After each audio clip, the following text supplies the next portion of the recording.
A thief vanished without a trace. No prints, no clues, no exit. Welcome to Eco Misteriosa. I am your host, Ravila. Tell me, where in the world are you watching this mystery unfold? I always look forward to your messages. They truly make this community shine. Let's begin. Era una fría mañana de principios de la primavera de 1893, con una neblina tenaz adherida a los tejados y serpenteando por las cunetas adoquinadas de Baker Street. Acababa de regresar de una visita temprana a mi antigua paciente, la señora Oldford, quien había insistido en que una tos recurrente anunciaba su inminente fallecimiento. Holmes, como era de esperar, se burló de tal dramatismo cuando le informé de mi visita, y ahora estaba sentado envuelto en su bata granate, cómodamente instalado en el sillón más cercano al fuego, con las piernas estiradas y los dedos entrelazados, pensativo. La habitación presentaba sus habituales signos de brillante desorden. Una zapatilla turca llena de tabaco sobre la repisa de la chimenea, manchas químicas en la mesa de roble y un violín abandonado sobre el cojín del sofá, como si lo hubieran tirado recientemente, ya fuera por inspiración o irritación. El aire olía a aceite de armas y ligeramente a cuero de zapatilla persa. La mirada de mi compañero, sin embargo, era penetrante y clara, y supe al instante que anticipaba algo. «Ha regresado antes de lo esperado, Watson», dijo Holmes sin levantar la vista. Estaba perfectamente bien. «Un ataque de nervios», respondí, quitándome los guantes y el abrigo. Le recomendé pastillas de menta y una imaginación más tranquila. Una receta que me parece adecuada para la mitad de los hogares de Marylebone. Holmes estiró su delgado cuerpo. «Vamos, siéntese. El inspector Lestrade llegará en 20 minutos». «¿Lestrade? ¿Otro asesinato?» «No», dijo Holmes, con las comisuras de los labios ligeramente crispadas. «Algo peculiar, lo cual, en mi opinión, es más prometedor. Un robo, pero no cualquier robo, sino uno en el que, al parecer, no se robó absolutamente nada». Lo miré parpadeando. «Nada». Holmes asintió. En efecto. Y aún así, se dio la alarma. El local fue saqueado a fondo, o eso parece, y el propietario, un tal señor Hubert Cargill, insiste en que se llevaron algo. Pero nadie, ni siquiera el señor Cargill, puede decir con exactitud que... Parece más bien que el pobre hombre tuvo una pesadilla, murmuré. Holmes arqueó una ceja. Lestrade no viaja desde Scotland Yard para consultarme sobre pesadillas. Como si Holmes lo hubiera convocado, llamaron a la puerta. La señora Hudson hizo entrar al inspector Lestrade, quien entró con paso rápido, sombrero en mano y con las botas aún húmedas por la niebla del exterior. «Buenos días, señor Holmes». «Dr. Watson». «Lestrade», dijo Holmes, señalando la silla de enfrente. «Háblenos del señor Cargill y su milagroso ladrón invisible». Lestrade soltó una risita irónica. «Eso es más o menos lo que importa. El tipo es un abogado jubilado, adinerado, que vive en Queen Anne's Gate. Anoche, al volver del club, encontró su casa en un estado de cierto desorden. No lo que se llamaría destrozada, sino perturbada. Un pisapapeles movido de su sitio. Un cajón del armario entreabierto. Una alfombra persa torcida. Y, sin embargo, insiste, fíjate, que falta algo». «¿Qué exactamente?», preguntó Holmes, tamborileando ligeramente con los dedos sobre su barbilla. «Esa es la parte curiosa. Él no lo sabe». Lestrade se encogió de hombros. «Dice que es un sentimiento, una certeza. Afirma que no es un hombre olvidadizo. Dice que tuvo una sensación, como si el aire hubiera sido sacado de la habitación». «¿Estaba cerrada la puerta?», preguntó Holmes. «Doble cierre. No hay señales de haber forzado la entrada. Lo mismo ocurre con las ventanas. Tiene una empleada doméstica, la señorita Martha Ball, que se fue a su hora habitual y jura que la habitación estaba intacta cuando ella lo hizo». Holmes se levantó y se acercó a la ventana, mirando la neblina. «Damn, Lestrade. Dijiste que el lugar estaba en leve desorden. ¿No se volvió como un robo común y corriente?» Lestrade negó con la cabeza. «No hay cristales rotos. No hay cajones volcados. Es sutil. Si no hubiera sido por la insistencia del señor Cargill, le habría dicho que era el gato». Holmes se volvió, con los ojos brillantes. «Ah, entonces el ladrón se fue. Nada, sin huellas, sin robo, sin desorden, ni siquiera una narración. Eso sí que es muy inusual». «¿Vendrás?», preguntó Lestrade, sabiendo ya la respuesta. Holmes sonrió levemente. «Naturalmente. ¿Un criminal que no se lleva nada, pero perturba el ambiente y la seguridad de un hombre? Eso, Lestrade, es un desafío. Watson, su abrigo. Mientras nos adentrábamos en la fría niebla londinense, Holmes se volvió hacia mí y murmuró: un robo sin robo. Mi querido Watson, sigue siendo un robo. Solo se necesitan ojos más agudos para ver lo que realmente se robó. Y con ese comentario críptico, el caso del ladrón que no dejó nada atrás comenzó. Para cuando nuestro coche de caballos giró hacia Queen Anne's Gate, la mañana se había despejado un poco, aunque la niebla aún se aferraba a las rejas y flotaba en finos rizos alrededor del umbral del número 37. La casa era una imponente estructura de ladrillo, con ventanas altas y estrechas, con contraventanas verdes cuidadosamente plegadas como soldados disciplinados. Mientras Lestrade tocaba el timbre, Holmes se tomó un momento para observar los edificios circundantes con la mirada entrecerrada. ¿No hay policías apostados afuera?, preguntó. Lestrade negó con la cabeza. No parecía necesario. No hay indicios de peligro. Lo que más le preocupa es el nerviosismo del caballero. Una mujer menuda y pulcramente vestida, de unos 50 y tantos, abrió la puerta. Llevaba el pelo canoso recogido en un moño ordenado y una mirada penetrante, aunque con un tinte de cansancio. «Señorita Val», dijo Lestrade. Ella asintió. «Sí, señor. Debe ser usted el detective asesor». Holmes hizo una ligera reverencia. «Sherlock Holmes. Y este es el doctor Watson». La señorita Val hizo una leve reverencia y retrocedió un paso para dejarnos pasar. «El señor Cargill nos espera en el salón». La casa olía ligeramente a cera de abeja y a algo más sutil por debajo, quizá a alcanfor o lavanda. Todo dentro transmitía orden y sobriedad. Alfombras rectas, cuadros alineados, muebles impecables. Sin embargo, mientras Holmes recorría el pasillo con la mirada, noté una quietud apenas perceptible que lo invadía, como un sabueso que se calla antes de que el olor se forme por completo. El señor Hubert Cargill era un hombre alto y delgado, de cabello gris acero y expresión de un interés siempre calculador. Se puso de pie cuando entramos, con una mano agarrada al respaldo de una silla como si buscara apoyo y la otra extendida en un saludo formal. «Señor Holmes, doctor Watson, gracias por venir. Sé cómo debe sonar esto, pero les aseguro que no soy un hombre imaginativo». Holmes le devolvió el apretón de manos. «De eso ya estoy convencido. Por favor, cuénteme todo, exactamente cómo ocurrió». Cargill nos indicó con un gesto que nos sentáramos, lo cual hicimos, mientras Lestrade permanecía de pie. «Fue anoche. Había cenado en el Temple Club, regresé a casa exactamente a las 9:15 y entré con mi llave. La señorita Val se había ido antes, como siempre. No había nada fuera de lo normal en el recibidor. Pero cuando entré en esta habitación...». Hizo una pausa y apretó los labios. Lo sabía. Yo sabía algo andaba mal. El fuego se había apagado. El reloj de la repisa marcaba el ritmo como siempre. Y, sin embargo, la habitación se sentía vacía. «¿En qué sentido?», preguntó Holmes suavemente. «No lo sé con certeza. Como si se hubieran llevado algo, pero no un objeto. Una presencia, quizás. O la sombra de una». Holmes le dio la cabeza. «Habías dejado el fuego encendido». «Sí. No era raro. Las brasas duran bastante, y prefiero que la habitación se mantenga caliente». «¿Y se alteró algo?». «El señor». Cargill dudó, luego se levantó y se dirigió a un escritorio de nogal junto a la ventana. Este cajón, normalmente cerrado. Lo encontraron ligeramente abierto, apenas unos centímetros. Holmes se levantó y lo examinó detenidamente.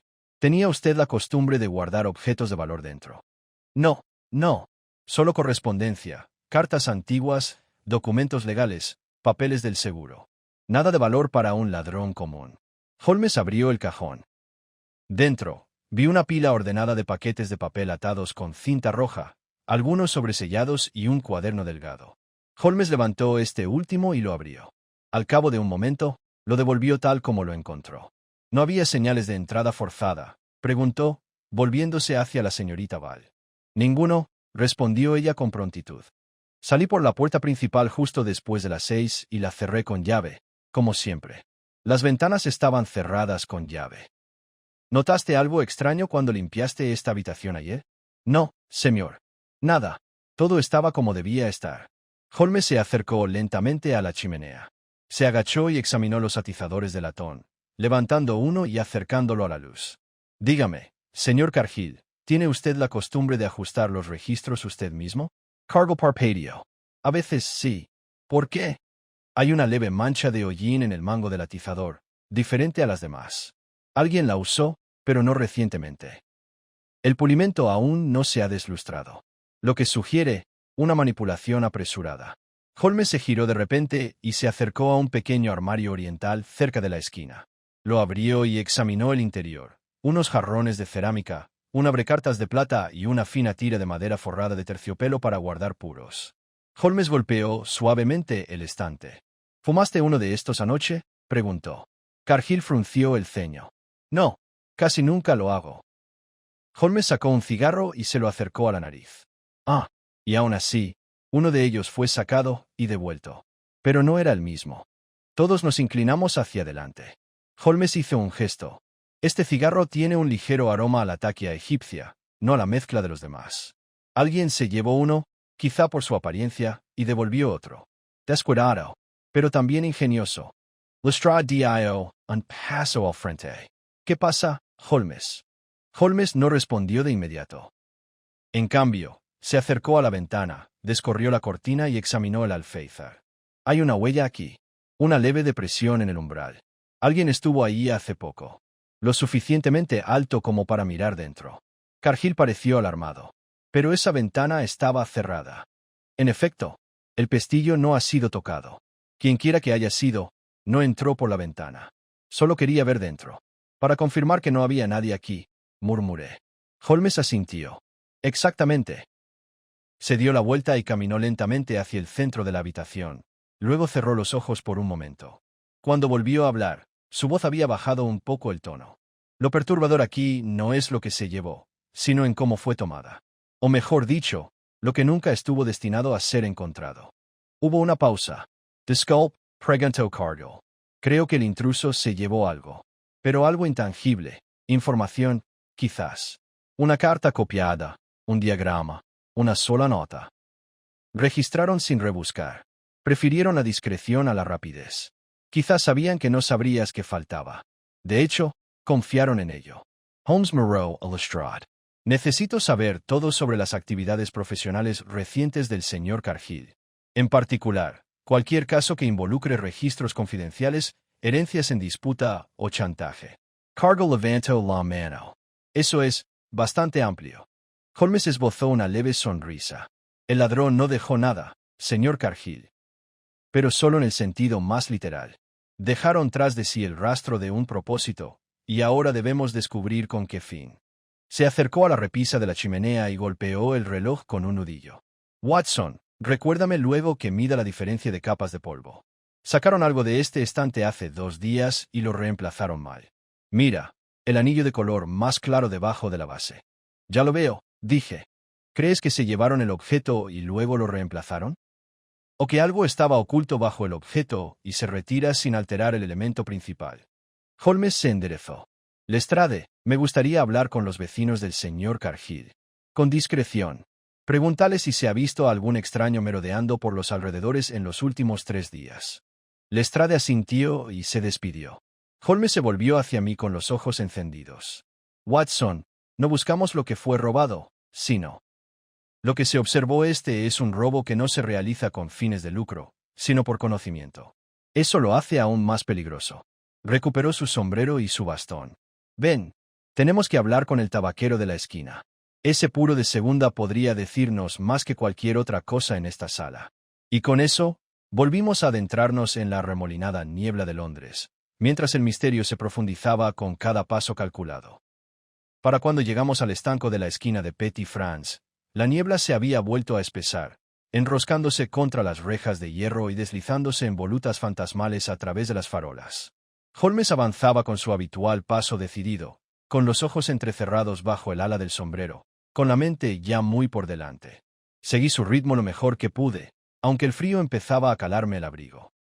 La tienda era estrecha, encajada entre una farmacia y una sombrerería, con los escaparates empañados por la condensación y enmarcados por una gruesa cortina granate.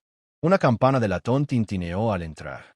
Dentro, el aire estaba impregnado del aroma a humo de pipa y tabaco curado, mezclado con un toque de rapé especiado y el penetrante aroma de los puros.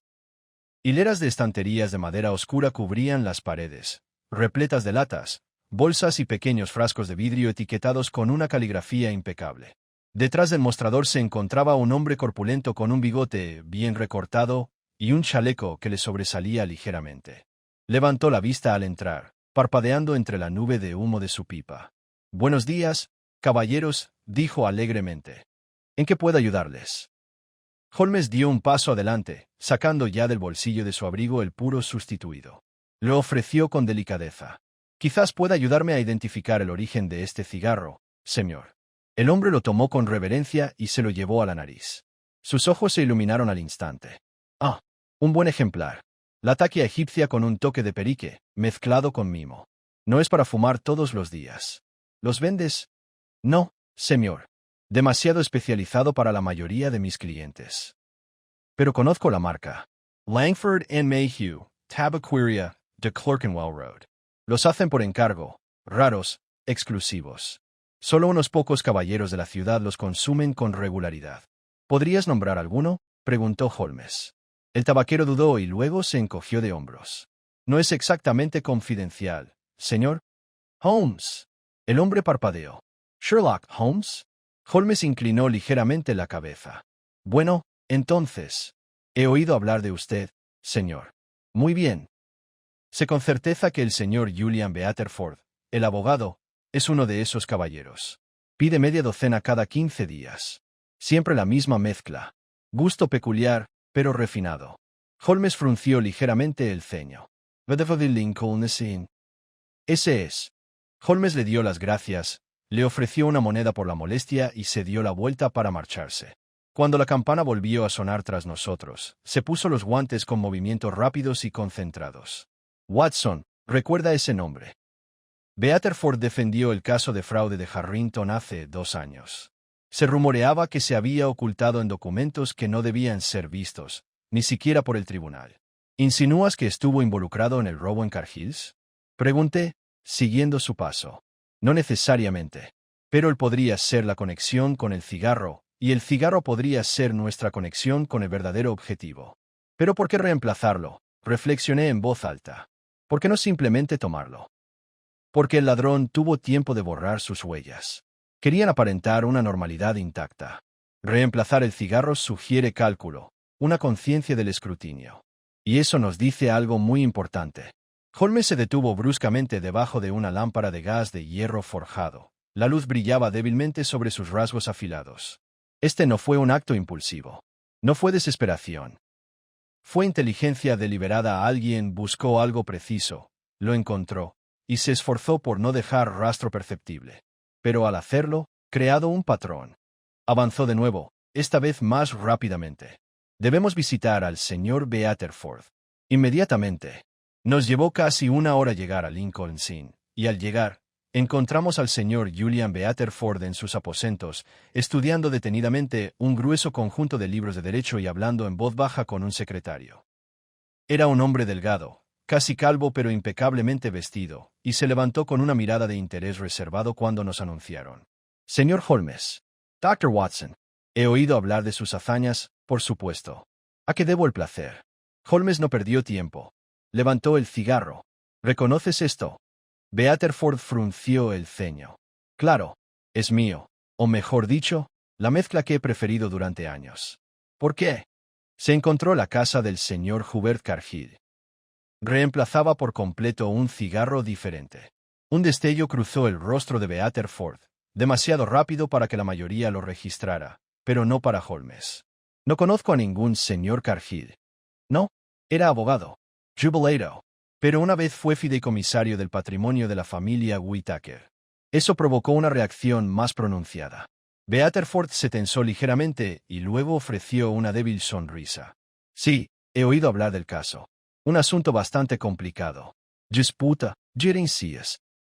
Holmes se inclinó ligeramente. «¿Hubo alguna coincidencia en su trabajo, señor Beaterford? ¿Algún momento en que sus caminos se cruzaron, quizás sin saberlo?». Beaterford juntó las manos con cuidado sobre el escritorio. «Es perfectamente posible. El mundo legal es pequeño. ¿Y alguna vez perdiste un cigarro?». Beaterford entrecerró los ojos. «Es una acusación, señor Holmes». No, respondió Holmes. Es una búsqueda de verdad y para el significado de un robo donde no se llevaron nada visible. Alguien usó uno de tus puros en un acto de ofuscación. Si no estás involucrado, entonces alguien quiere que parezcas así. Beaterford guardó silencio un instante y luego dijo, se me perdió una caja hace un mes. Supuse que algún invitado se la había llevado, aunque era extraño, ya que no había tenido visitas en 2 semanas. Lo descarté. Holmes se enderezó. Con eso basta por ahora. Que tenga un buen día. Cuando volví a salir, pregunté, ¿le crees? ¿Está ocultando algo?, respondió Holmes. Pero no creo que sea el culpable. Creo que lo utilizaron. Le prestaron sus pertenencias para una función. Un cigarro plantado, exactamente. El ladrón buscaba la ilusión de sofisticación. Para entrar a la casa de Cargill sin sospechar, necesitaban aparentar ser de clase alta, alguien con quien pudiera ser plausible pertenecer. El puro era un disfraz, no una firma. Regresamos a Baker Street justo después de las 3, donde Holmes se dejó caer en su sillón y juntó los dedos. Ahora, Watson, relacionemos lo que sabemos. Una intrusión precisa. Ninguna entrada forzada. Un sutil desplazamiento de objetos. Un cigarro reemplazado por uno que no pertenecía a la casa. Un testigo fuera de la ventana. En peace. ¿Crees que el mismo persona parada afuera de la ventana es entrando? Creo, dijo Holmes lentamente, que había dos, uno afuera, observando. El otro adentro, actuando. ¿Pero por qué tanta cautela? Holmes golpeó el brazo de su silla. Por lo que se llevaron. No una bertilla, ni joyas, sino conocimiento. El señor Cargill fue fideicomisario de una herencia en disputa. Beaterford defendió a una de las partes. Los documentos que Cargill guardaba podrían haberse considerado destruidos. ¿Y si el ladrón sabía lo contrario? ¿Y el motivo? Holmes volvió su mirada hacia mí. Para saldar viejas cuentas. O para evitar una nueva. Se puso de pie de repente. Esta noche, Watson, haremos otra visita al señor Cargill. En secreto. Tengo una sospecha y pienso confirmarla a la luz de una lámpara. La niebla se había espesado de nuevo cuando regresamos a Queen Anne's Gate. Se arremolinaba en húmedos hilos a nuestros pies y atenuaba la luz de gas hasta convertirla en un halo fantasmal. Holmes se había puesto un abrigo oscuro y una gorra suave calada hasta la frente, y nos acercamos al número 37 no por los escalones de la entrada, sino por un estrecho pasadizo que conducía a la parte trasera de la casa. No tocaremos el timbre, murmuró Holmes mientras nos acercábamos sigilosamente a la verja de hierro. Esta tarde le di instrucciones al señor Cargill para que dejara abierta la puerta trasera del jardín. ¿Confías en él?, pregunté. La expresión de Holmes era indescifrable. Confío en su deseo de saber qué se llevaron. El jardín trasero de la casa era pequeño pero bien cuidado, con un solitario laurel que proyectaba sombras cambiantes sobre el césped. Holmes los condujo por las escaleras hasta la puerta trasera, que se abrió con un leve crujido. El interior de la casa estaba silencioso y oscuro, salvo por el tenue destello de la luz del fuego que provenía del salón. Holmes se movió sin vacilar, sus pasos silenciosos sobre la alfombra. Dentro, el salón seguía prácticamente igual que lo habíamos dejado ese mismo día. La chimenea estaba limpia, los utensilios de latón pulidos y el mueble bar cerrado. Holmes me indicó con un gesto que esperara junto a la puerta mientras se dirigía de nuevo al escritorio. Abrió el cajón con cuidado. Sacó el cuaderno y hojeó rápidamente las páginas hasta encontrar una con una ligera arruga. Lo sostuvo la luz del fuego. En blanco, susurré. Holmes asintió. Pero demasiado nuevo. Esta página fue eliminada. Volvió a guardar el cuaderno y se dirigió a la repisa de la chimenea.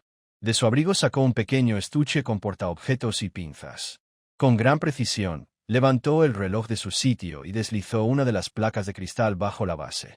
Al retirarla, pude ver un tenue anillo de polvo blanco perfectamente conservado en la placa. Había un sobre escondido aquí abajo, dijo Holmes. Durante al menos 2 semanas, quizá más. Su retirada explica la marca y la ligera alteración del polvo. Se volvió hacia la chimenea y se agachó de nuevo, examinando el hueco entre las tablas del suelo y la pared. De su bolsillo, sacó un pequeño instrumento de metal con forma de rastrillo en miniatura y lo insertó en el estrecho espacio. Después de un momento, lo retiró y en el extremo había un trozo enrollado de papel fino de color gris. «Quemado», murmuró, sosteniéndolo bajo la lámpara. Alguien intentó quemar un documento aquí. Pero con prisas. No todo quedó destruido. Me incliné hacia adelante, intentando distinguir las marcas. Solo había fragmentos de letras, pero suficientes para distinguir una firma parcial en la parte inferior. Dit W. Judith Whittaker, Deitch. La heredera del caso en disputa. Los ojos de Holmes brillaron. Y ahora estamos cerca, Watson. Muy cerca, de verdad. De repente se escuchó un ruido. No fue fuerte, pero sí inconfundible, un leve crujido en el pasillo. Holmes se quedó paralizado, con una mano levantada. El fuego había vuelto a arder, proyectando sombras altas contra las paredes. Agucé el oído. Otro crujido. Holmes se movió rápido, en silencio, y se apretujó tras la puerta. Me indicó que me colocara en el lado opuesto. Esperamos. Pasó un minuto entero. Entonces, la puerta del salón comenzó a abrirse. No era ancho, solo lo suficiente para que entrara un tenue rayo de luz del pasillo. Por el estrecho hueco, apareció una silueta. Alta, cautelosa, iluminada por el tenue resplandor de la escalera. Holmes se movió rápido. De un solo paso, agarró el borde de la puerta y la abrió de golpe. La figura lanzó un grito y se giró para huir, pero yo ya estaba bloqueando el paso. Lucy's Lodger Holmes. Cargill apareció en el rellano superior, con la túnica abrochada a toda prisa y una lámpara de aceite en la mano. Bajó a toda prisa, iluminando al intruso. Un joven, de no más de 30 años, bien vestido, pero pálido y tembloroso, se quedó paralizado entre nosotros. Tenía cabello oscuro, pómulos pronunciados y una mirada que pasaba rápidamente del pánico al desafío. ¿Quién eres?, pregunté. La voz de Holmes era cortante y fría. No hace falta que pregunte, Watson. Permítame presentarle al señor Percy Vale, exsecretario del caso Whittaker, posteriormente despedido por irregularidades. Creo, señor Vale, que ha venido a recuperar lo que no pudo obtener la primera vez. La mirada de Vale se dirigió a la chimenea. No queda nada. ¿No es así? El tono de Holmes era sepulcral. Entonces, ¿por qué volver? ¿Por qué volver a entrar si la primera no dio resultado? Vale no dijo nada.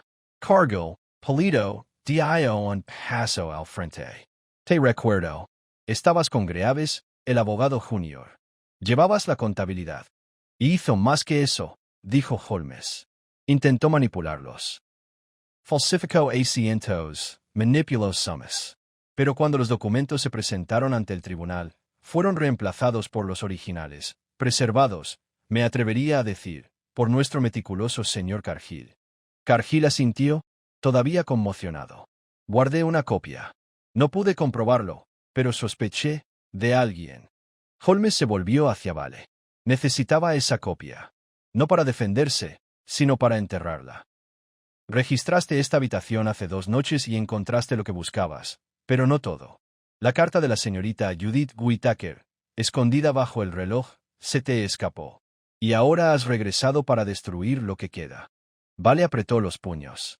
Escribió eso en secreto. ¿No pretendía que sea público? Sí, pero confirma la presión que ejerces sobre ella. Las amenazas. Su oferta de llegar a un acuerdo, en silencio. Destruiste su reputación en el tribunal y luego le quitaste todo lo que le quedaba. Estaba mintiendo. Ciseo Vale.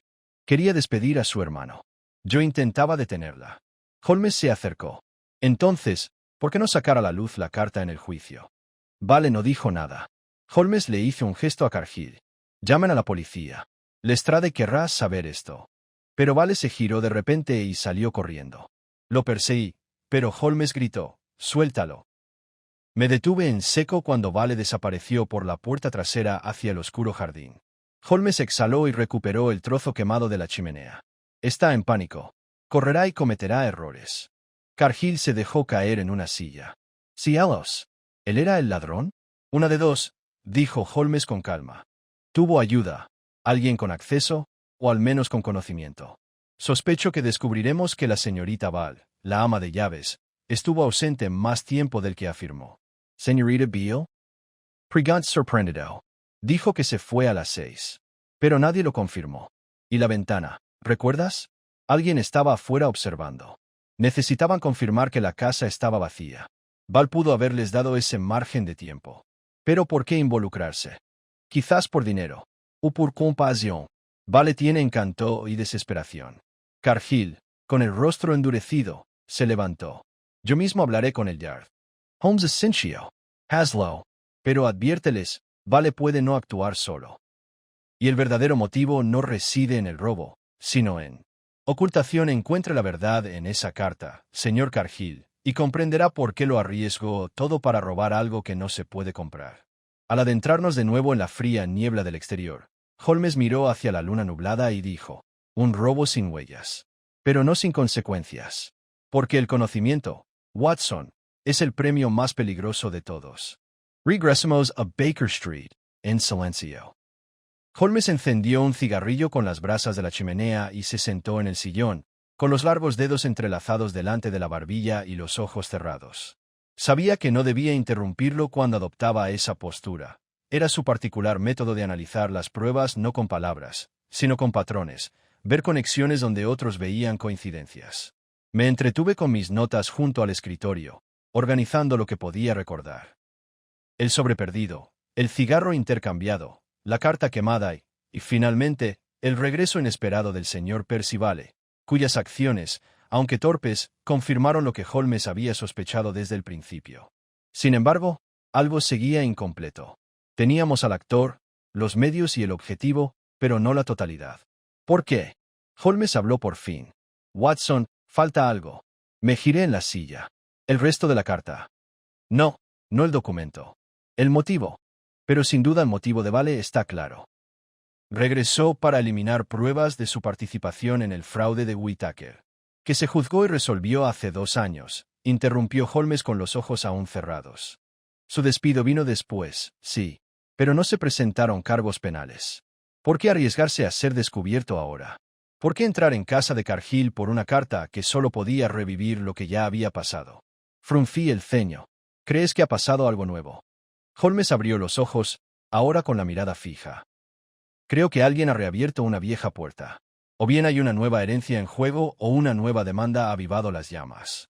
Eso explicaría por qué la carta, que llevaba tanto tiempo inactiva, de repente se volvió peligrosa. Se puso de pie, inquieto, y se acercó a la chimenea. Y está el asunto de la señorita Judith Whittaker. ¿Por qué ha desaparecido por completo de la conversación? Perdió el caso, ¿verdad? Pregunté.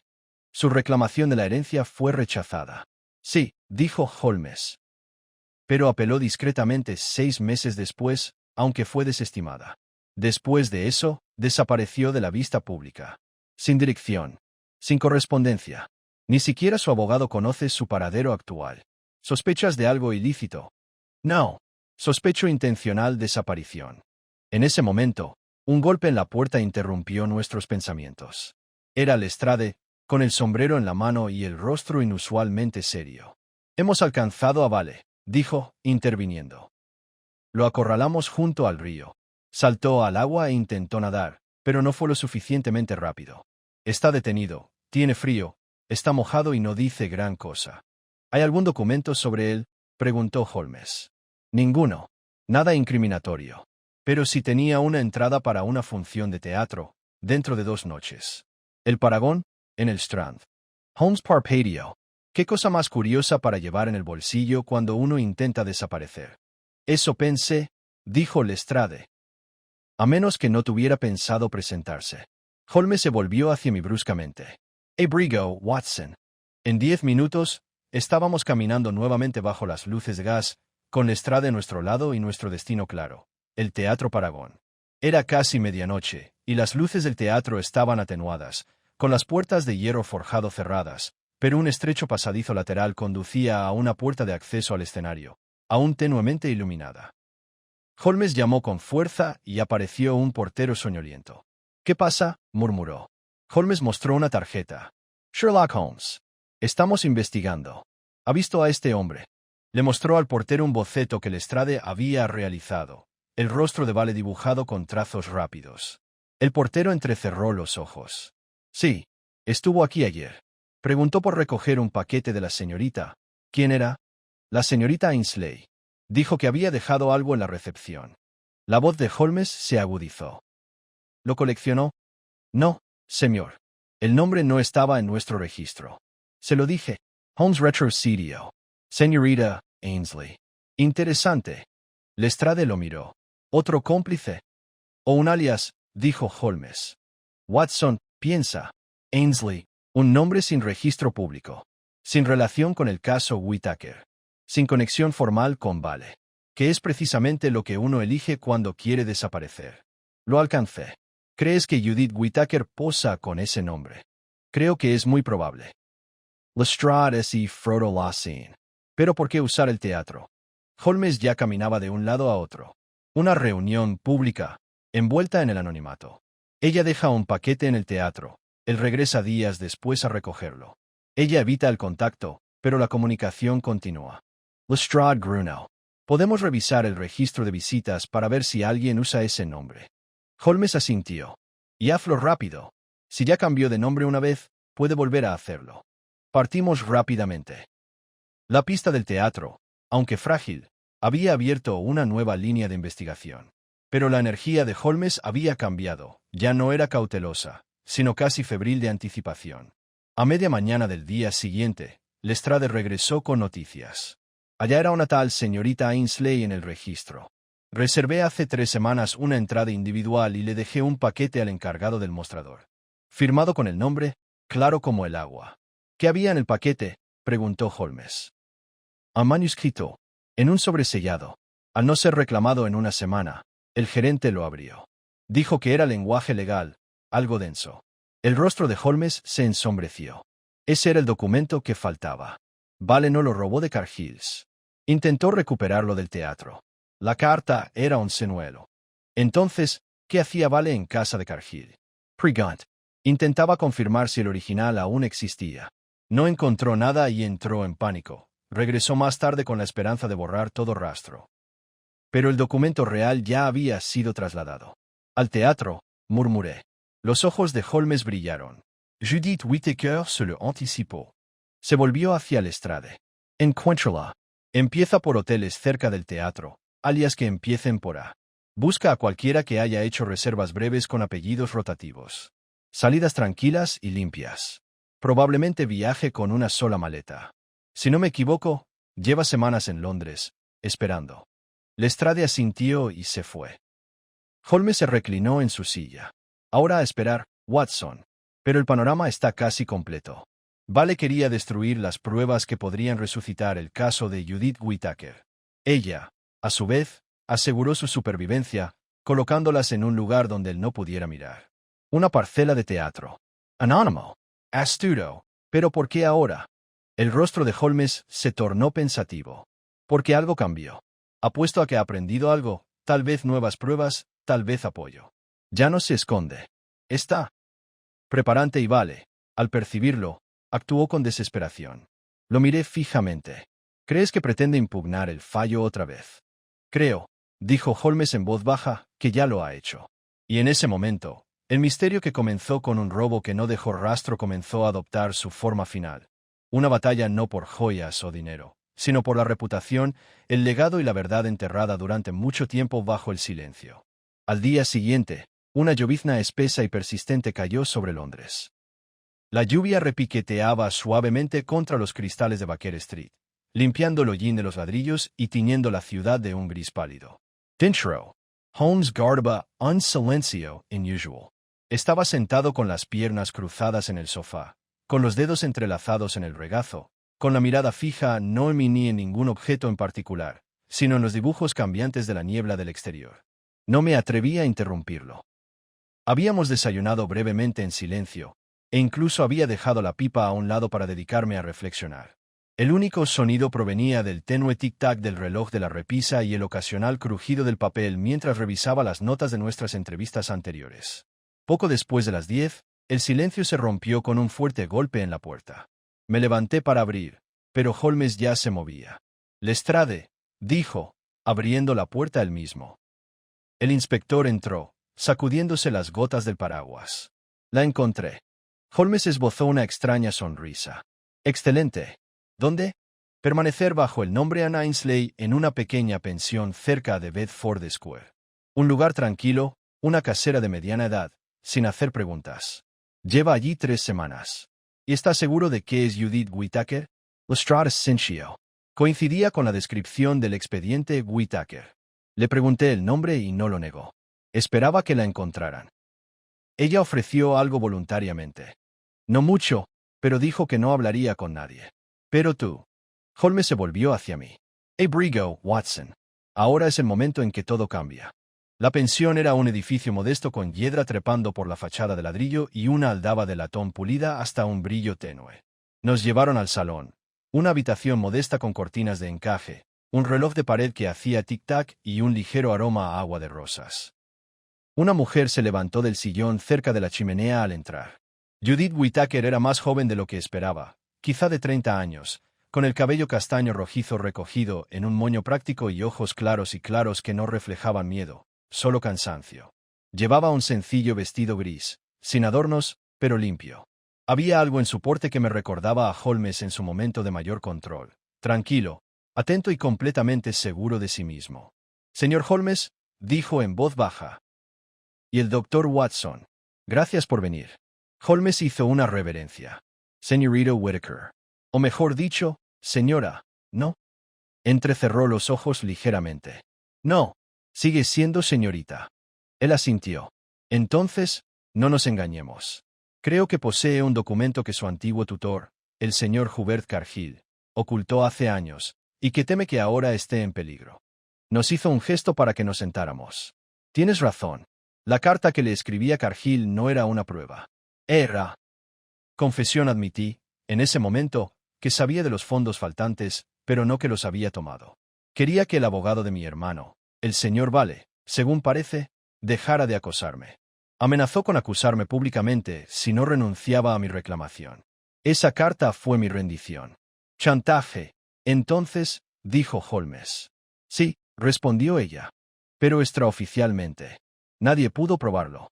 Hice lo que pensé que acabaría con el asunto. Retiré mi apelación y desaparecí.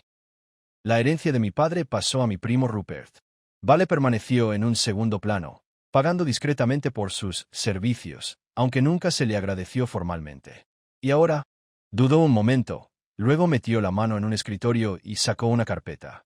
De ella, sacó una sola hoja de papel, amarillenta pero crujiente. He encontrado algo más. Algo que lo cambia todo. Holmes lo tomó y examinó la página rápidamente. Me incliné hacia adelante, pero no pude ver el texto. Lo leyó 2 veces y luego me lo pasó. Era un simple libro de contabilidad, fechado 2 años antes del caso Whittaker. Llevaba la firma de Rupert Whittaker, primo de Judith, y un nombre desconocido debajo, como recibo de una transferencia para acuerdo privado. ¿El destinatario? Percy Vale. Sobi suavemente. Le sobornaron. Judith Asensio. Más que eso, el diseñado la pérdida que me atribuían. Rupert necesitaba asegurar su reclamación. Yo era el único obstáculo.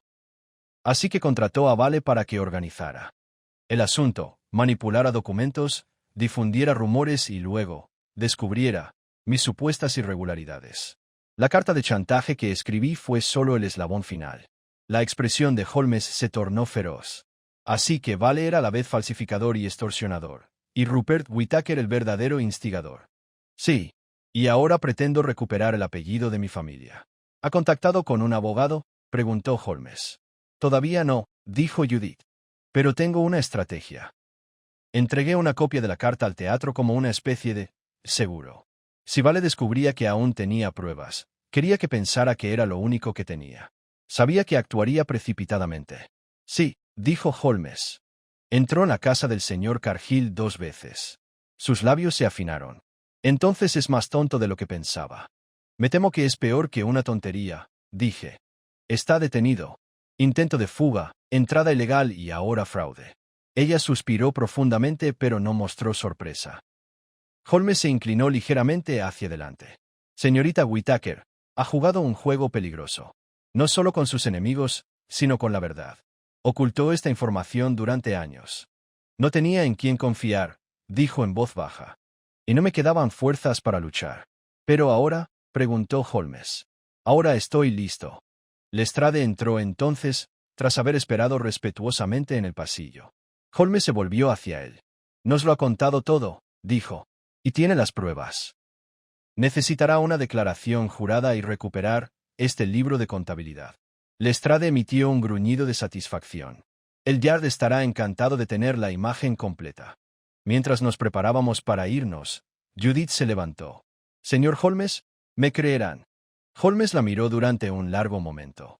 Sí, porque la verdad, aunque llegue tarde, resuena con más claridad que 100 mentiras dichas a tiempo. De regreso en Baker Street, mientras las luces de gas parpadeaban y las calles de Londres se desdibujaban bajo la niebla, Holmes nos sirvió a ambos un vaso de whisky y se reclinó en su silla. Un caso muy curioso, reflexionó. Un robo sin robo visible. Una carta que era un señuelo. Y una mujer que desapareció, no por vergüenza, sino por estrategia. ¿Y vale? Pregunté. Hablara.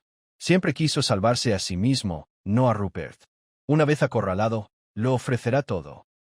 ¿Y qué pasa con Rupert Whittaker? La sonrisa de Holmes era fría. Si la señorita Whittaker procede como creo que lo hará, se enfrentará tanto a la justicia como a la opinión pública. Ninguno de los dos es particularmente indulgente. ¿Y tú? Holmes levantó su copa. Me contentaré con que, por una vez, no fue la deducción sino la distracción lo que resolvió el enigma. Un ladrón astuto no deja rastro, Watson, pero una mujer astuta deja el equivocado unos. Hasta el momento oportuno. La semana siguiente estuvo marcada por silenciosos rumores en los bufetes de abogados de Londres, y aunque aún no había titulares que lo anunciaran, la historia del fraude de Whittaker comenzaba su lento e inevitable regreso a la superficie. Judith Whittaker, ahora bajo su propio nombre, había contratado a un abogado de renombre y presentado una declaración jurada junto con el libro de contabilidad incriminatorio y la correspondencia corroborativa recuperada de su archivo privado. Percy Vale permanecía bajo custodia policial y bajo la presión de las acusaciones formales y la implacable lógica de Holmes, había comenzado a hablar. Lestrade pasaba por Baker Street casi todas las noches con información actualizada. Vale había confesado haber falsificado 2 conjuntos de estados financieros para Rupert Whittaker durante el caso original y haber destruido o alterado toda la documentación de respaldo relevante. Admitió haber orquestado la caída de Judith a cambio de una compensación sustancial y continua, cuidadosamente disfrazada de honorarios de consultoría. Su entrada en la casa del señor Cargill, afirmó, había sido un último acto de desesperación al darse cuenta de que Judith había resurgido y podría haber preservado pruebas que creía muertas hacía tiempo. En la quinta tarde, cuando las farolas de Baker Street brillaban en un cielo despejado y la llovizna finalmente amainaba, Lestrade llegó con una desgastada carpeta de documentos debajo del brazo. «¿Querrá ver esto, Holmes?», dijo, dejándose caer en su silla habitual con un suspiro. «Es del piso de Vale. Hicimos una búsqueda exhaustiva, todo legalmente. Esto estaba escondido detrás de un ladrillo suelto en la repisa de la chimenea». Holmes abrió la carpeta y examinó rápidamente su contenido. Luego me entregó algunas páginas. «Recibos», dije, dándoles la vuelta. Pagos que Vale recibió. Algunos de cuentas bancarias a nombre de Rupert, otros de empresas fantasma. Lestrade Cinchio. Rupert seguía canalizando dinero a Vale incluso después del juicio. Pagos mensuales, siempre puntuales. Si la cronología de Vale es correcta, la financiación se detuvo hace solo 3 meses. Fue entonces cuando Vale empezó a hacer averiguaciones sobre Judith, sobre Cargill, sobre el teatro. Debió presentir que el viento estaba cambiando. Holmes juntó sus largos dedos. Y eso explica la repentina urgencia de Vale. Si Rupert lo interrumpió, no fue solo para terminar un acuerdo comercial, sino para saldar una deuda. ¿Crees que Rupert quería silenciarlo?, pregunté. Sin duda, dijo Holmes. Pero Vale entró en pánico primero. En lugar de desaparecer, intentó encontrar y destruir la misma evidencia que Rupert temía que pudiera salir a la luz. Y ahora que lo ha hecho, añadió Lestrade, Rupert Whittaker está muy nervioso. Ya le hemos solicitado que se presente a una entrevista formal. Aún no ha respondido. Holmes se levantó y se acercó a la ventana. No lo hará. Está calculando. Estará sopesando si huir ofrece más seguridad que la confrontación. ¿Crees que se presentará?, preguntó Lestrade. Holmes S. Gyro. No. Él. Esperemos que su distancia de Vale lo proteja de una implicación directa. Pero no debemos permitir que esa distancia quede sin examinar. Se dirigió a su escritorio, abrió un cajón y sacó una tarjeta de visita. En ella, en letras plateadas repujadas, estaba el nombre Rupert Whittaker, esquina y la dirección de una casa adosada en Knightsbridge. Guardé esto de mis archivos hace años. Watson, ¿recuerda el almuerzo al que asistimos durante los últimos días del juicio de Whittaker? ¿El que ofreció Sir Elbridge Smythe? Asentí. Claro. Te pasaste la mayor parte discutiendo con el corresponsal extranjero de Viena. En efecto, dijo Holmes secamente. Y recuerdo que se mencionó el nombre de Rupert Whittaker. De hecho, se le elogió por su resolución limpia y rápida de los asuntos legales de la familia. Ya estaba empezando a rehacer la historia antes de que se secara la tinta de los documentos judiciales.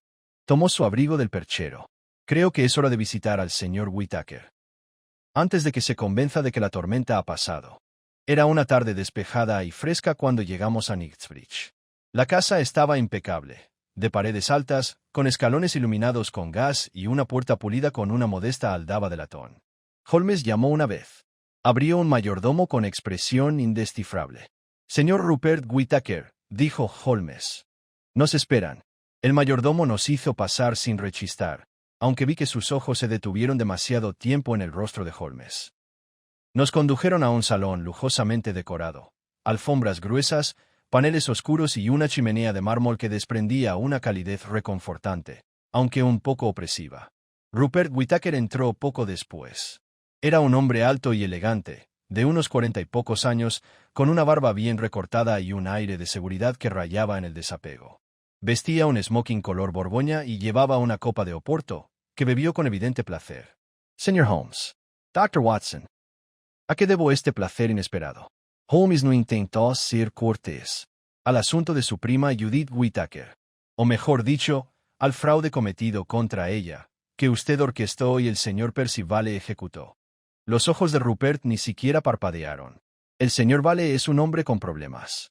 Si ha dicho algo que me involucre, es por desesperación y resentimiento. No solo ha hablado, respondió Holmes, sino que ha aportado documentación.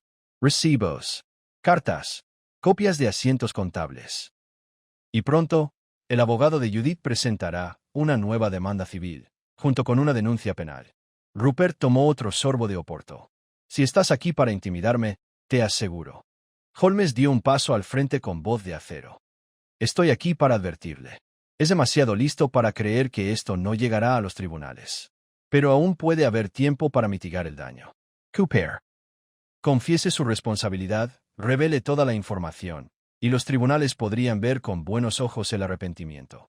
La máscara de Rupert S. Tambaleo, apenas. Presumes mucho. Solo presumo lo que puedo probar, dijo Holmes. Y la prueba ya no es tu escudo.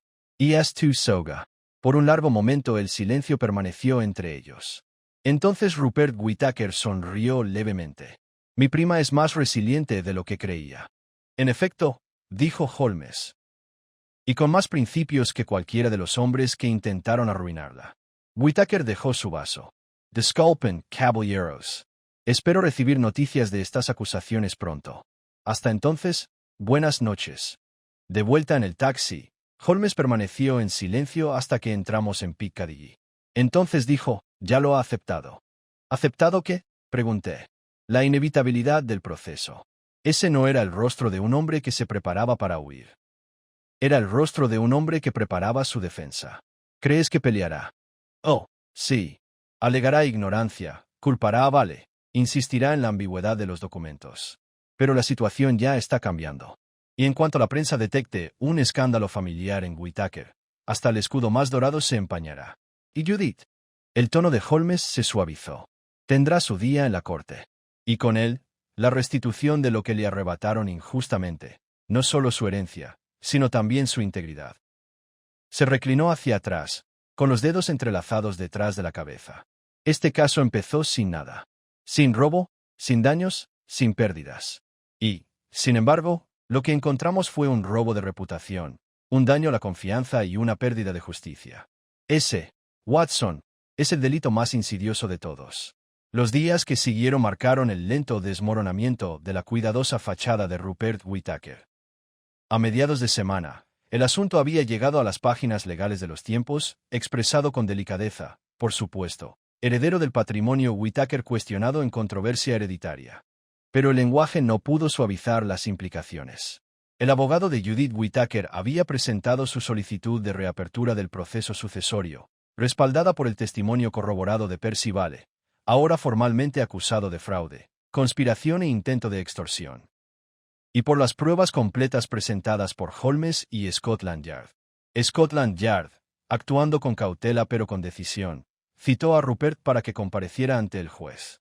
Aún no se trataba de un arresto, pero el texto de la carta dejaba claro que se esperaba su cooperación y que cualquier obstrucción no se tomaría a la ligera. Holmes, siempre el orquestador, parecía casi apagado mientras estábamos sentados en el estudio esa noche. El fuego crepitaba alegremente mientras el viento agitaba las últimas hojas marrones fuera de nuestras ventanas. Parece insatisfecho, comenté, dejando el periódico. El caso está prácticamente resuelto. Vale ha confesado, los documentos están archivados y Judith está a punto de recuperar su nombre y su fortuna. Holmes exhaló por la nariz y se golpeó la rodilla con la boquilla de su pipa.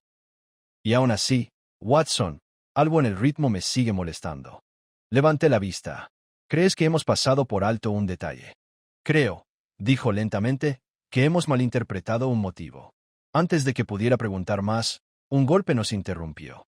Lestrade, puntual como siempre, entró sin contemplaciones. Hemos recibido noticias de Knightsbridge, dijo. Rupert Whittaker se ha ido de la ciudad. La expresión de Holmes no cambió. ¿Cómo? Reservó un tren nocturno a Brighton bajo el nombre de Howard Radcliffe. Use efectivo. Viajando solo. Y recién ahora te enteraste. Lestrade hizo una mueca. La casera no informó de la casa vacía hasta esta mañana. Holmes se puso de pie. Entonces debemos actuar con rapidez. Espero que hayas telegrafiado con antelación. Lestrade sintió. El inspector Re nos espera en la estación de Brighton. Ha revisado todos los hoteles a poca distancia. Si Whittaker hizo escala, lo sabremos. En menos de una hora estábamos en el tren hacia el sur, con el traqueteo rítmico de los raíles acompañando nuestro silencio sombrío. Holmes miraba por la ventanilla, con los labios apretados.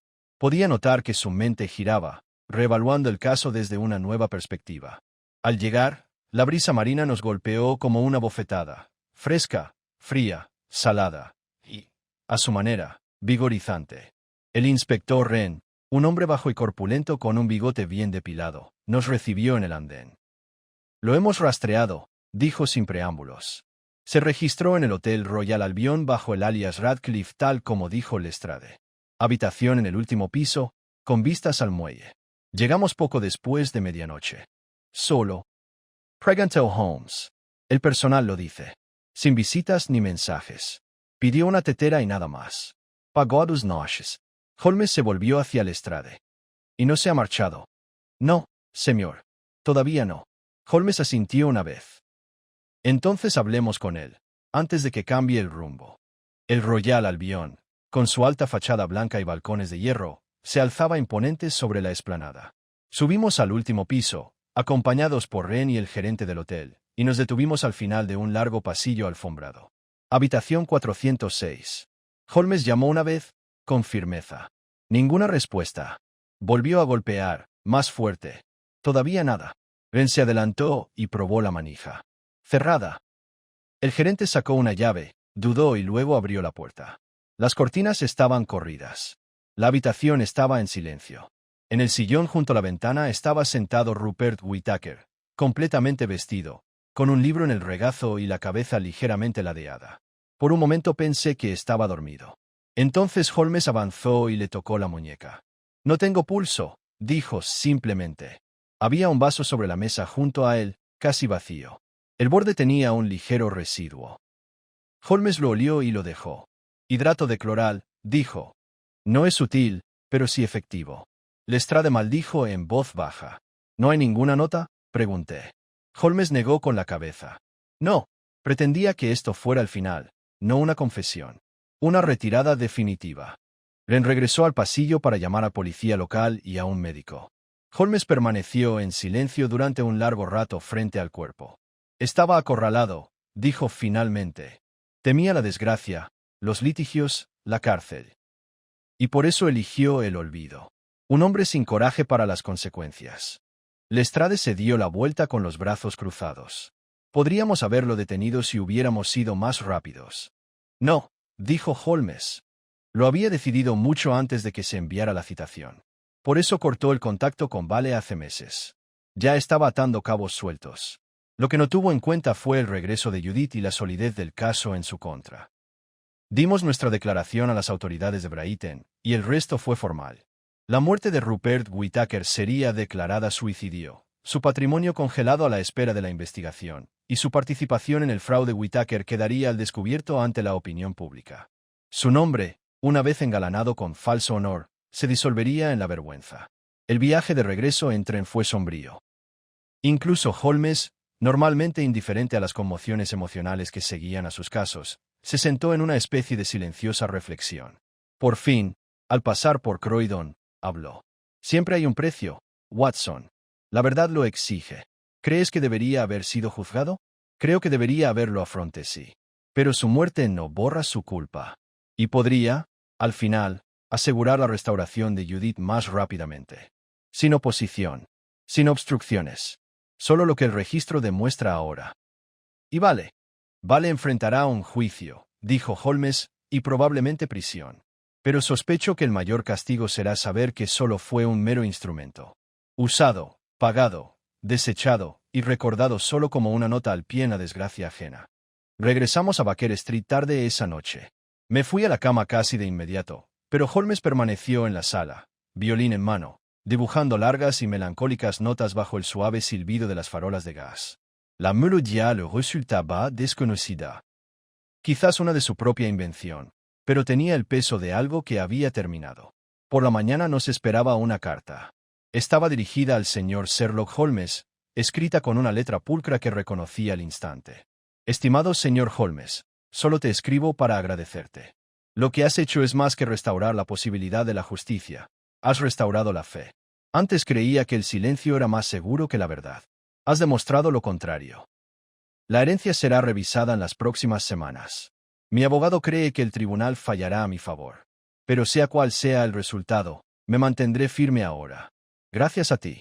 Judith Whittaker. Holmes dobló la carta y la guardó en un libro sin hacer comentarios. Pero al tomar su té de la mañana, creí ver un leve atisbo de sonrisa. Una sonrisa tocada, no por el triunfo, sino por algo más raro en su singular vida: respeto. Era jueves, con cielo despejado y sin viento, cuando se presentaron los procedimientos finales sobre el patrimonio de Whittaker ante el Tribunal de Cancillería.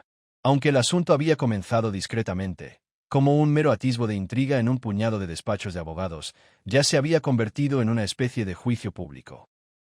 Judith Whittaker, tras años de exilio autoimpuesto, entró en la sala no como una reclusa que defendía su dignidad, sino como una demandante que exigía la devolución de su legítimo legado. Holmes y yo asistimos como observadores, sentados tras la barandilla de la galería pública. Holmes, impecablemente vestido con un chaqué oscuro, observaba la sala con los ojos entornados. Yo, aunque no era ajeno a las formalidades de la corte, sentí una extraña opresión en el pecho al entrar Judith, acompañada de su abogado, el señor Elgin. Llevaba un sencillo vestido azul marino, el cabello bien peinado, y su porte era tranquilo pero sereno, sin orgullo. Si las malas lenguas esperaban que alguna penitente temblorosa viniera a provocar un escándalo, se llevaron una gran decepción. Parecía, en cambio, una mujer que llegaba para reclamar lo que siempre había sido suyo. Frente a ella, los abogados del difunto Rupert Whittaker, con expresión tensa y carpetas abultadas, se sentaban. No presentaron argumentos dramáticos ni negaciones. Con la muerte de Rupert y la confesión de Vale, les quedaba poco argumento salvo el procedimiento. Su función ahora era simplemente garantizar que el acuerdo se desarrollara conforme a la ley, y que, si algo podía salvarse del nombre de su cliente, sería. La sesión duró casi 3 horas. Elgin presentó el libro de contabilidad que Holmes había descubierto, la carta de Judith a Cargill y el informe forense sobre las declaraciones alteradas que Vale había preparado años atrás. Varios magistrados se mostraron sorprendidos ante la calculada duplicidad implícita en los antiguos registros. Al-Esha. El secretario leyó en voz alta fragmentos de la declaración firmada de Vale, que confirmaban la falsificación, los sobornos y el intento de silenciar a Judith para siempre por medios legales y extralegales. Cuando el tribunal levantó la sesión para deliberar, Holmes y yo salimos al pasillo, donde varios periodistas rondaban discretamente. Holmes los ignoró por completo. Estuvo impresionante, dije. No solo creíble, dominante. Siempre fue formidable, murmuró Holmes. Sus enemigos confundieron la discreción con debilidad. Fue su último error. Mientras esperábamos en un banco de mármol bajo las altas vidrieras, llegó Lestrade, limpiándose el abrigo de la suciedad de la ciudad. Venía directamente de la audiencia final del caso de Percy Vale. Aunque Vale se había declarado culpable de todos los cargos, no había salido ileso. Lo condenaron a 6 años, informó Lestrade. Fraude, conspiración criminal e intento de obstrucción a la justicia. Intentó atenuar la pena alegando tensión emocional, pero el tribunal no se mostró generoso. Holmes sintió brevemente. Esperemos que su confinamiento le enseñe a reflexionar, aunque lo dudo bastante. ¿Y Rupert? Preguntó Lestrade.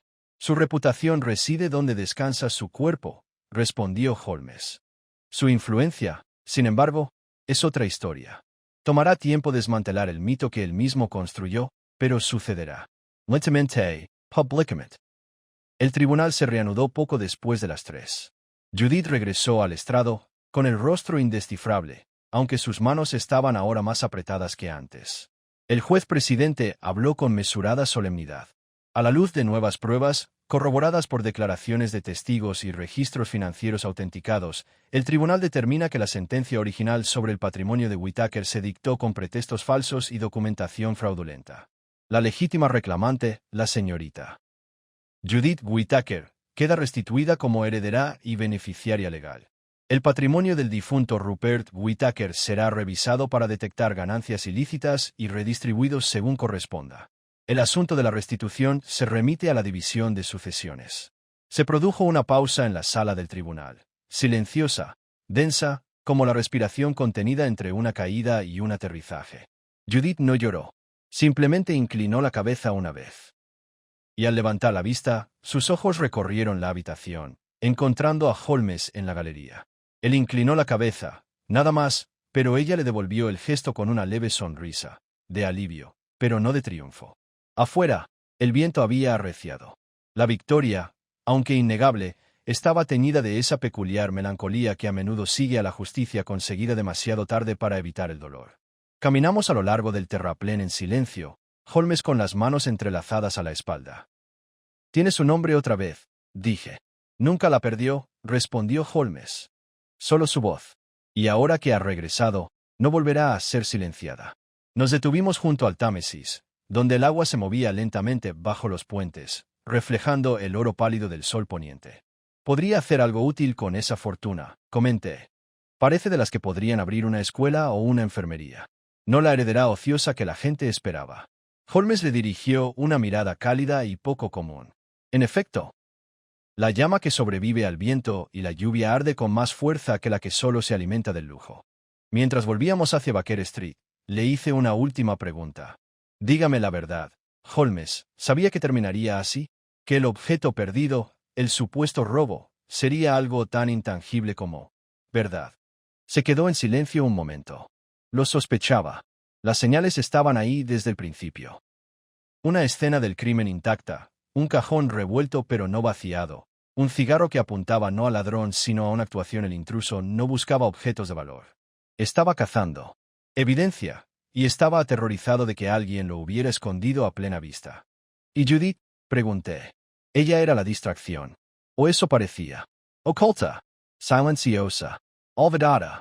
Sin embargo, durante todo ese tiempo, era la única que conocía el final de la historia. Él dejó de caminar. «Watson, ¿recuerdas lo que dije la primera vez que estuvimos en el salón de Cargill? Dijiste, un robo sin robo sigue siendo un robo». Holmes asintió. «Sí, pero el verdadero robo no estaba en el cajón ni debajo del reloj. Fueron los años que le arrebataron a una mujer que ya había pagado por el delito de ser inoportuna». Regresamos al 221B justo cuando se encendían las farolas de Baker Street.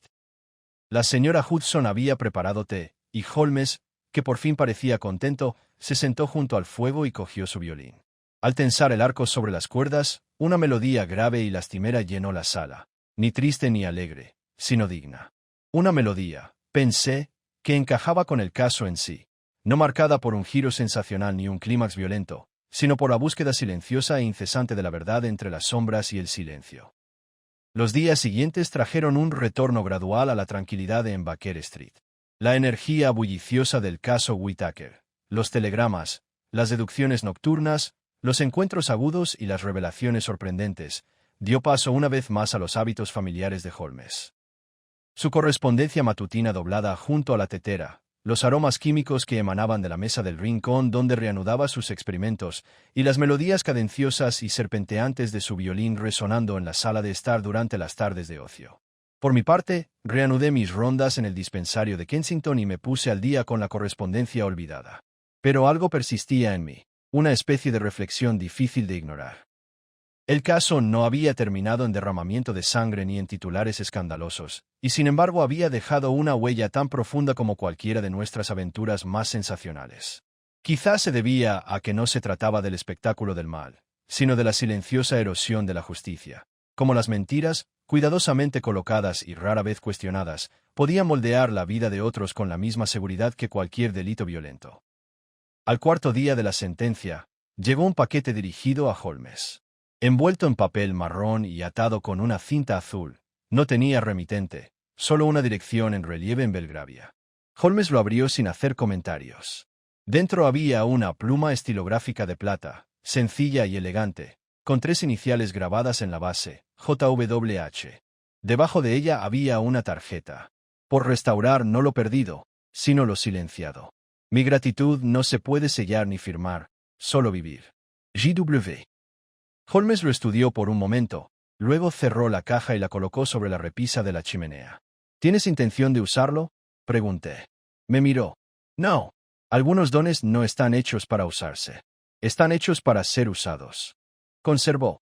Se dio la vuelta, pero vi que sus dedos se quedaron sobre la cinta un instante más del necesario. Esa noche abordé un tema que había quedado sin abordar desde la conclusión del caso. Holmes, ¿puedo preguntarle algo con franqueza? Siempre puedes intentar, Watson, dijo, sin levantar la vista de la monografía que estaba anotando. ¿Cuándo supiste, realmente saber, que Judith Whittaker no solo era inocente, sino que planeaba regresar? Se reclinó en su silla, juntando los dedos de esa manera tan familiar. Sospeché de su inocencia desde el momento en que el señor Cargill describió el allanamiento. Un hombre regresa a su casa y siente algo falta, pero no puedo decir qué. Esa no es la acción de un ladrón que quiere saquear. Ese es el temblor que deja intención a alguien que busca, no baratijas, sino certeza. Hizo una pausa. Cuando examiné el cajón y encontré la página en blanco con el pliegue, me di cuenta de que la carta había sido robada, no recientemente, sino meses antes. Lo que significaba que el juego ya había comenzado. Que alguien había anticipado el descubrimiento y había movido la pieza clave con mucha antelación. Esa persona, razoné, solo podía ser quien más tenía que perder, y quien más que ganar si finalmente se descubriera. Y esa era ella, dije. Holmes Essentio. Judith Whittaker no huyó. Ella preparado hay una diferencia. ¿La admiras?, dije. Entonces me miró directamente. Yo respeto ella. Eso es algo más raro. Se oyó un suave golpe en la puerta y apareció la señora Hudson con una nota. Esto llegó para usted, señor Holmes. En mano. Holmes lo tomó y desdobló el papel. Recorrió las líneas con la mirada y me lo entregó sin decir palabra. Señor Holmes, no volveré a molestarlos, pero pensé que debían saber que he rechazado las invitaciones de la sociedad, las solicitudes de los periódicos y las propuestas, un tanto teatrales, que siguieron a la decisión del tribunal. La herencia, cuando llegue, no servirá como un monumento, sino como un medio. Fundaré un fideicomiso, a nombre de mi padre, para ayudar a quienes, como yo, se vieron sepultados bajo reputaciones que no eran las suyas. Si esta nota te llega, es solo porque quería que supieras las consecuencias silenciosas. La parte que nadie contará. La vida vivida, no ganada. Gracias. Judith Whittaker. Holmes dobló la nota lentamente y luego la deslizó en el bolsillo interior de su chaleco. Existe la tentación en nuestra profesión, dijo en voz baja, de creer que el caso termina con el arresto, la sentencia, el titular. Pero no es así. La verdadera conclusión reside en el eco que sigue, en si los agraviados se reconstruyen o se retiran, en si la verdad que recuperamos se convierte en un camino a seguir o simplemente en una cicatriz. Lo observé entonces, y no por primera vez, pensé que la brillantez que otros veían en Holmes era solo superficial. Bajo ella, más profundamente de lo que la mayoría creía, se escondía cierta conciencia, agudizada no por el sentimiento, sino por un austero y reservado sentido de la justicia. Nos sentamos en silencio por un rato. El fuego proyectaba sombras doradas sobre la alfombra. Entonces Holmes se levantó y se dirigió a sus estanterías.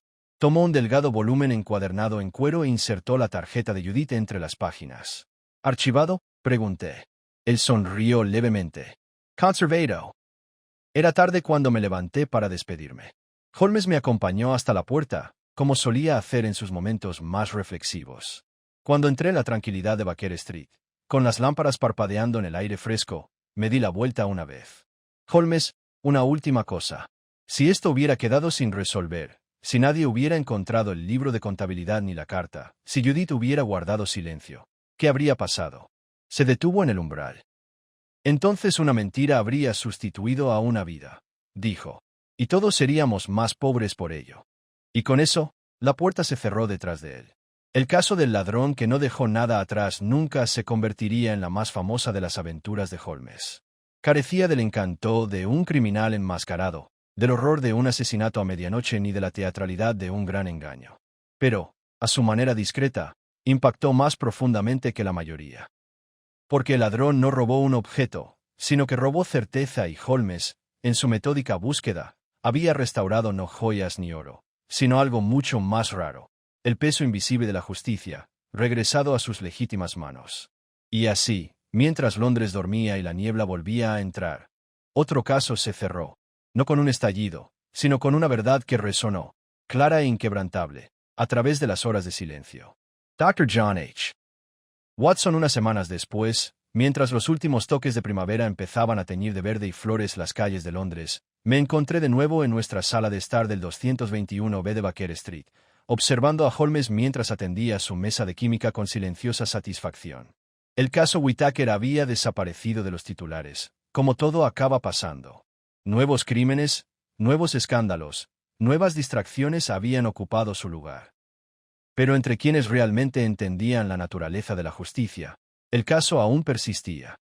Había aparecido un pequeño artículo en el Veces la mañana anterior, enterrada bajo noticias navieras y especulaciones políticas. La señorita Judith Whittaker, única heredera del patrimonio del difunto Eustace Whittaker, ha establecido formalmente un modesto pero prometedor fideicomiso benéfico.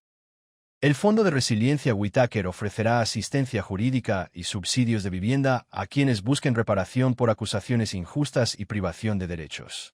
En un breve comentario público, la señorita Whittaker señaló, a veces la verdad no basta, también debemos demostrar que la defendemos.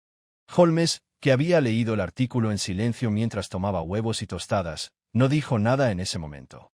Pero ahora, mientras removía el té, comenté. Parece que la señorita Whittaker pretende asegurarse de que otros no se queden solos en la lucha. Holmes no levantó la vista. Como sospechaba, nunca buscó venganza, Watson. Solo restauración. Debo admitir, dije, que lo encuentro extrañamente satisfactorio, no solo porque la verdad salió a la luz, sino porque quiso decir algo. Holmes sonrió levemente. La resolución de un misterio, cuando se hace bien, rara vez se detiene en el criminal. Se adentra en el interior, en la víctima, los testigos, los protagonistas que ignoramos hasta que sus vidas son destrozadas por la mentira de alguien más.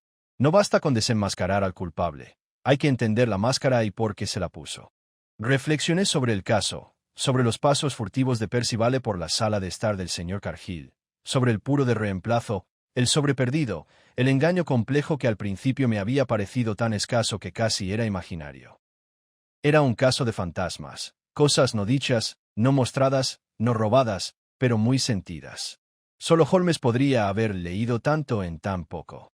Solo Holmes habría sabido que a veces los crímenes más profundos no dejan huella. Me levanté y me dirigí a la estantería.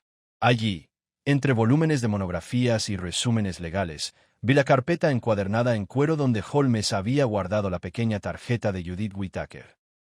No tenía etiqueta, era de tamaño modesto, pero soportaba el peso de 1000 errores corregidos por una sola mano firme. ¿Escribirás algún día sobre este caso?, pregunté, girándome hacia él. Lo consideró. Quizás. Pero dudo que captara el interés del lector. No había disfraces, ni cadáveres, ni persecuciones de última hora por los tejados de Londres. Solo la recuperación de una vida, dije. En efecto, murmuró Holmes. Llamaron a la puerta. La señora Hudson entró con el correo de la mañana y un paquete delgado envuelto en papel color crema. Se lo entregó a Holmes, quien lo abrió con cuidado. Dentro había una copia de un folleto recién impreso, la primera publicación del Fondo de Resiliencia Whitaker. Dentro había una nota manuscrita, no lo olvido. G. Holmes lo colocó silenciosamente sobre la repisa de la chimenea. Lo contempló durante un buen rato. Luego, como de costumbre, encendió su pipa y volvió a su trabajo, como si no hubiera sucedido nada extraordinario. Pero yo, que había visto cómo se desarrollaba el caso, que había caminado a su lado en la niebla de la confusión y el silencio, sabía lo contrario. Fue un caso de sombras y precisión. Un robo de nada, y sin embargo, de todo.